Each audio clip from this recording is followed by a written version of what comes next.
जान लेते हैं। वरुण हमारे साथ जुड़ चुके हैं। Varun, morning, happy Friday. जरा बताइए आज आपकी लिस्ट क्या कहती है? डेफिनेटली मॉर्निंग नेहा, और सही में हैप्पी फ्राइडे, क्योंकि 3 दिन की छुट्टी है। हाँ, ये सबसे अच्छी बात है।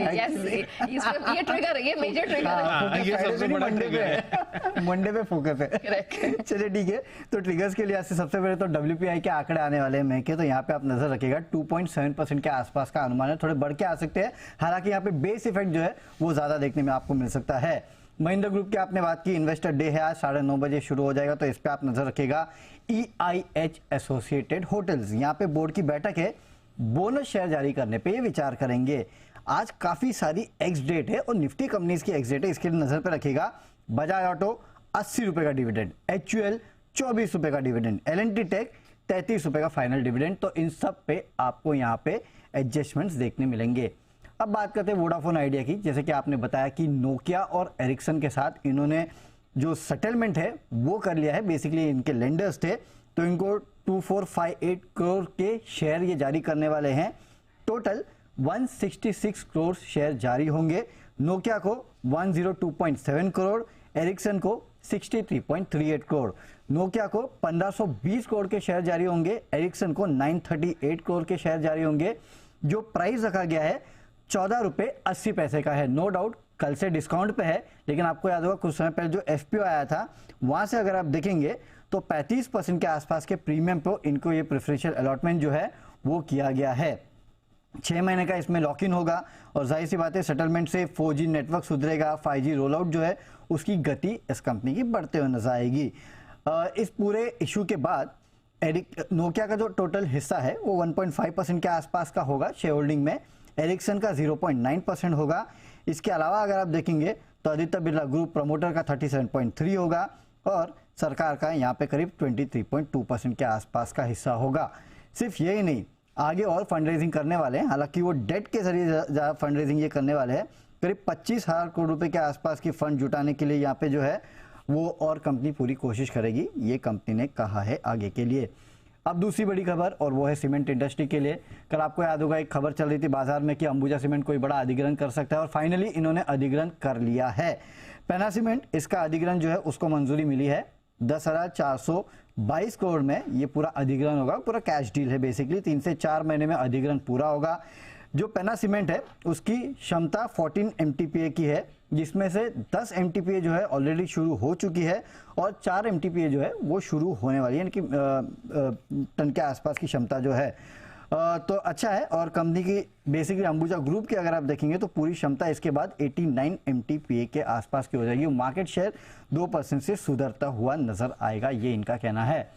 जनरल इंश्योरेंस कंपनियां, इनके डेटा आए हैं मई के महीने में। अगर आप देखेंगे तो कुल जनरल इंश्योरेंस कंपनियों के प्रीमियम में 14.89% के आसपास की बढ़ोतरी है। न्यू इंडिया एश्योरेंस साल दर साल 0.7% घटा है। बजाज अलायंस का प्रीमियम 9.3% बढ़ा है। ICICI लोम्बार्ड का प्रीमियम 21.6% बढ़ के आया है।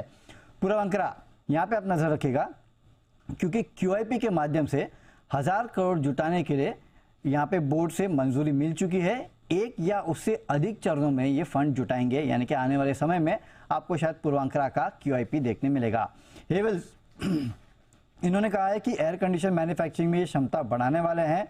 15 लाख यूनिट के आसपास अपनी क्षमता लेके जाएंगे, और क्षमता विस्तार के लिए करीब 50 से 60 करोड़ रुपए के आसपास का खर्च जो है, यानी कि केपेक्स जो है वो ये कंपनी करने वाली है। और FY25 की चौथी तिमाही तक क्षमता बढ़ाने की यहाँ पे इन्होंने योजना बनाई है।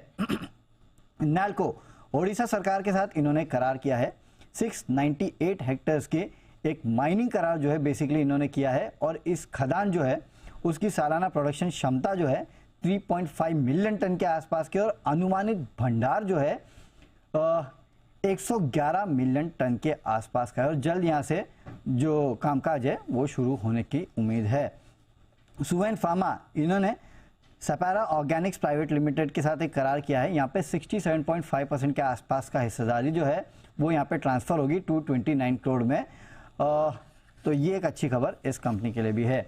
कुछ बल्ड डील्स, कल आपको याद होगा L&T फाइनेंस में एक बल्ड डील हुई थी, जहाँ पे BNP पारिबास ने करीब 4.94 करोड़ शेयर बेचे थे, और BC इन्वेस्टमेंट ने 3 करोड़ के आसपास के शेयर बेचे थे। यहाँ पे खरीदने वाले मॉर्गन स्टैनली है, जहाँ पे 3.3 करोड़ शेयर खरीदे गए हैं। मिराई एसेट है, L&T है, DSP ब्लैक रॉक है, गोल्डमैन, एक्सिस और रेलिकेयर, ये सब इसमें शामिल है। तो यहाँ पे एक अच्छी डील हुई थी कल, तो उसमें काफ़ी सारे बड़े फंड्स ने खरीदारी की है और इनका बेसिकली जो करार किया था इन्होंने 2015 में, तो वो इसके चलते रद्द हो चुका है। इसके अलावा InterGlobe aviation, city group global ने यहाँ पे कुछ शेयर्स बेचे हैं, 5,21,000 शेयर्स 4,300 के भाव पे, लेकिन सोसाइटी जनरल ने ये शेयर खरीदे हैं, तो ये एक अच्छी बात भी है। सेंको गोल्ड, यहाँ पे सेफ पार्टनर्स ने 45.1 लाख शेयर जो है 960 के भाव पे बेचे हैं। मोतीलाल ओसवाल ने यहाँ पे खरीदारी की है 3.96 लाख शेयर्स की। इंडिया अकाउंट ने खरीदारी की है 6.33 लाख शेयर्स की, और साथ ही साथ और एक फंड ने 5.23 लाख शेयर्स बेचे हैं। तो भले ही सेफ पार्टनर्स बेचे, लेकिन मोतीलाल है और बाकी फंड जो है उन्होंने इस मौके का फायदा उठाया है और इस स्टॉक में खरीदारी की है। तो ये कुछ फंड एक्शन है तो आपके सामने रखा।